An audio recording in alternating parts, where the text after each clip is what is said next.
በስመ አብ ወወልድ ወመንፈስ ቅዱስ አሐዱ አምላክ አሜን። የሊቀ ሰማዕታት የቅዱስ ጊዮርጊስ ረድኤትና በረከቱ አማላጅነቱም በሀገራችን በኢትዮጵያ በሕዝበ ክርስቲያን ሁሉ ላይ ለዘላለሙ አድሮ ይኑርና ከምዕራፍ 6 ጀምሮ በጥቂቱ ከገድሉ ማንበብ እንጀምራለን። ከዚህ በኋላ ነገሥታቱ ተመልሰው የእግዚአብሔርን አገልጋይ ቅዱስ ጊዮርጊስን ከሞት እንዴት ተነሳ አሉት። ቅዱስ ጊዮርጊስን መልሶ ስለዚህ ነዋ፣ አለዚያማ ስለ ፈጣሪ ስለ ኢየሱስ ክርስቶስ ስም ይህን መከራ ትቀበል ነበር።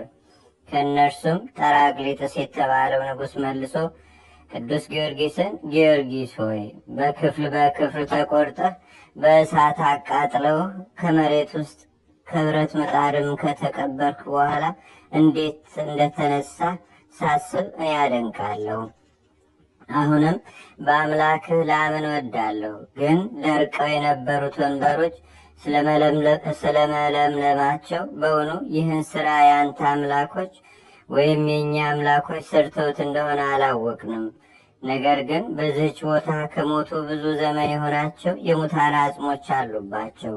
ከድንጋይ የተወቀሩ ሳጥኖችም አሉ። እንግዲህ አንተ ወደ ፈጣሪህ ማልደህ እነዚህን ሙታን ብታስነሳቸው እኔ በአንተ አምላክ አምናለሁ አለው። ኃያሉ ቅዱስ ጊዮርጊስም መልሶ ንጉሡን ለእኔስ የሰናፍጭ ቅንጣት ያህል ሃይማኖት ካላችሁ ይህን ተራራ ከዚህ ፈልሰህ ወደ ሌላ ሂድ ብትሉት እንዳላችሁት ይሆናል፣ የሚሳናችሁም የለም ብሎ የሚያበስር የወንጌል ቃል አለኝ። ሁላችሁንም እሳት ይበላችኋል እንጂ አንተ እንዳታምን አውቃለሁ። ነገር ግን እዚህ ስለቆሙት ሕዝብ እኔ ይህንን አደርጋለሁ። የጌታዬና የአምላኬ መድኃኒቴ ኢየሱስ ክርስቶስ ክብርም ይገለጣል። አሁንም አንተ ከምትወደው ጋር ተነሳና ሳጥኑን ክፈቱ። በዚህ ጉባኤ ፊትም በእውነት የሚያድን የፈጣሪ ስም ብቻ እንደሆነ ይገለጽ ዘንድ ይቅር ባይ ሰው ወዳጅ አምላኬም ይመሰገንም ዘንድ በውስጣቸው ያለውን የሙታንንም አጽንት አምጡ አለው። ንጉሥ ጠራቅሊጥስ፣ ዱዲያኖስና የግብፅ ንጉሥ ዲዮናስዮስ ተነስተው ሳጥኑን ከፈቱ። የሙታኑንም አጽንት አመጡ። አፈር ትቢያ ሆነውም አገኟቸው። ቅዱሱንም እነሆ የሙታን አጽንት እንዳልነበሩ ሆነዋል፣ ከዘመን ብዛትም የተነሳ አፈር ትቢያ ሆነዋል አሉት። ቅዱስ ጊዮርጊስም ትቢያውን አምጡ አላቸው። ያን ጊዜም ሦስቱ ነገሥታት አሽከሮቻቸው ያገኙትን የሙታን አጽምት ትቢያ እንዲሸከሙ አዘዛቸው። አምጥተውም በቅዱስ ጊዮርጊስ ፊት አስቀምጡት። ብፁዕ ኃያሉ ቅዱስ ጊዮርጊስ ግን ፊቱን ወደ ምስራቅ መልሶ በጉልበቱም ተንበርክኮ ሰገደ።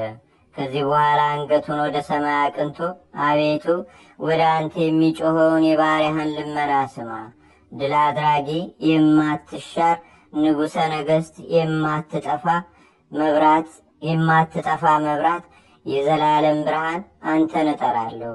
ጌታዬ ሰማይን እንደ ድንኳን የዘረጋኸው በሦስትነት ምድርህንም ያጸናሃት ፈጣሪ አንተን እጠራሃለሁ። ፈጣሪ ሁልጊዜም የለመንኩህን ስጠኝ። ሐሳበ ክፉ ለሆነ ለዱዲያኖስ ከእርሱ ጋርም ላሉት ለሰባ ነገሥት ለብዙም ሕዝብ ነፋሳትን የምታዝ ባህርን የገሰጽክ ተራሮችን ኮረብቶችንም በየመጠናቸው የፈጠርክ የበደሉ መላእክትን ወደ ሲኦል ጥልቅ ጉድጓድም የጣልካቸው ትዕቢተኛው ንጉሥ ከሰው ለይተህ ያሳደርከው 7 ዓመትም እስኪያልፍበት ከአራዊት ጋር ያኖርከው አንተ በእውነት የባህሪ አምላክ እንደሆንክ እስኪያውቅ ድረስም አርያውን ከሰው የለወጥከው አኪስትን በምድረ በዳ የወሰንካቸው ይህን ሁሉ የምታደርግ እግዚአብሔር አምላክ አንተ ብቻ እንደሆንክ ግለጥ። አቤቱ ጌታዬና አምላክ የኢየሱስ ክርስቶስ ሆይ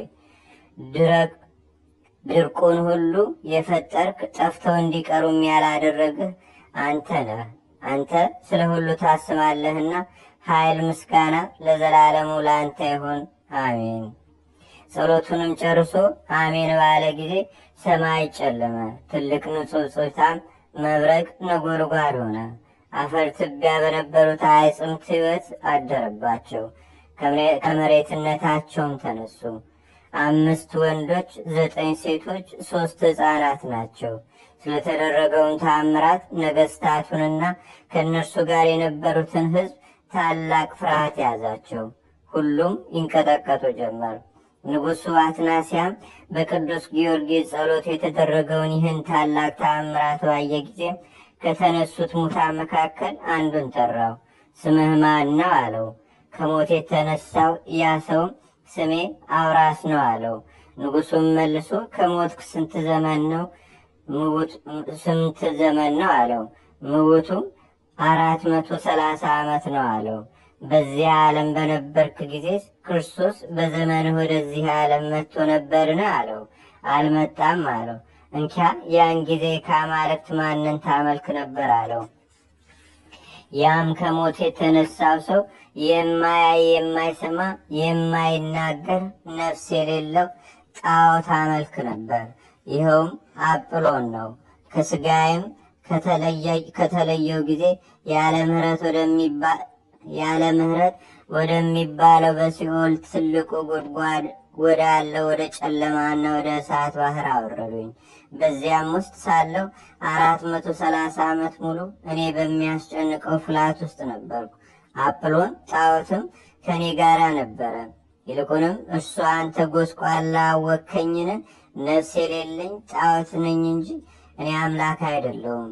ፈጣሪህን እግዚአብሔርን ትተህ ለምን ለሰይጣን ሰገድክ? ስለ ስራህም ከኔ ጋር ለዘላለም ቅጣትን ትቀበላለህ እያለኝ ያሰቃየኝ ነበር። ከጥቂት ቀን በኋላም ሕያው እግዚአብሔር ኢየሱስ ክርስቶስ ወደ ሲኦል ወረደ። የብርሃን መስቀል በፊቱ ይሄድ ነበረ። በሲኦልም አበራ፣ ምርኮኞችንም ሁሉ ከእርሱ አወጣ። በእኛና በሲኦል ላይ የተሾሙ መላእክትም ተቀበሉን። ፍጥረቱን ሁሉ የፈጠረ እግዚአብሔርን ስላላመለካችሁት ፍዳችሁን ልትቀበሉ ይገባችሁ ነበር። ኃጢአታችሁንም ተናገሩ አሉን። ንጉሥ ሆይ ስማ ልንገርህ፣ በተሰቀለው በክርስቶስ ያመነ ሰው ሁሉ ኃጢአት ቢሰራ ከሥጋው በተለየ ጊዜ ወደ ሲኦል ያወርዱታል፣ በዕለተ ሰንበት ግን ያሳርፉታል። ጣዖት የምናመልክ እኛን ግን 1 ሰዓትስ እንኳን አያሳርፉንም። ስላልተጠመቅን በተሰቀለው በክርስቶስም ስላላመንን በተሰቀለው በክርስቶስ በክብሩ ባለቤት ለማያምን ሰው እነሆ አይራሩለትም አለው። ነገሥታቱም ሕዝቡም ሁሉ ይህን በሰሙ ጊዜ ተደነቁ። ንጉሡ ዱድያኖስም ምውቱን አንተ በዚህ ነገር ተጠንቀቅ፣ አንተ ከሞት ከ430 ዓመት ስለሆነ ከዘመን ብዛት የተነሳ ልብህ እንደሳተ በገናና አምላክ በአጵሎን ስም አመልልሃለሁ። አሁንም ለታላቁ አምላክ ለአጵሎን ትሰግድ ዘንድ ከሙታን ከተነሱ ከወንድሞች ጋራም ና አለው። ኢዮአስም መልሶ አንተ ርጉም፣ አንተ ርኩስ ውሻ ነህ፣ አጵሎንም እንደ አንተ ርኩስ ነው አለው። ከዚህ በኋላ ወደ ቅዱስ ጊዮርጊስ ተመለከተና ከእግሩ በታች ሰገደ።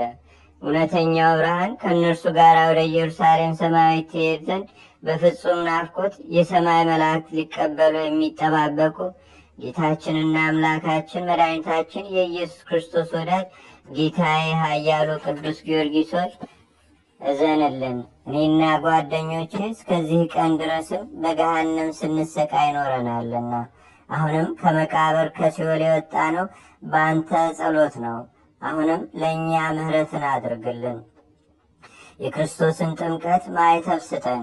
በጌታችንና በአምላካችን በመድኃኒታችን በኢየሱስ ክርስቶስም ስም እናምናለን። ወደ ወጣንበትም ወደ ገሃነመ እሳት ዳግም እንዳይመልሰን ወደ እግዚአብሔር እንድትጸልይልን ማለድሃልን አለው። ቅዱስ ጊዮርጊስም የሃይማኖታቸውን ጽናት ባየ ጊዜ በእግሩ ምድሩን ረገጠው። እጅግ ብሩህ የሆነ ውሃ ፈለቀ። ሁሉም በያዕቆብ ሐዋርያ እጅ የክርስትና ጥምቀትን ተቀበሉ። በአብ በወልድ በመንፈስ ቅዱስም አጠመቃቸው። ከዚህ በኋላ ቅዱስ ጊዮርጊስ የሕያው እግዚአብሔር ልጅ ኢየሱስ ክርስቶስ ጻድቃንን በሚያስነሳበት ቀን እስኪያስነሳችሁ ድረስ ሂዱ እረፉም አላቸው። ምድሩንም ረገጠው። በአማላጅነቱም ወደ ተድላ ገነት አስገባቸው። ዳግመኛም ያያቸው የለም።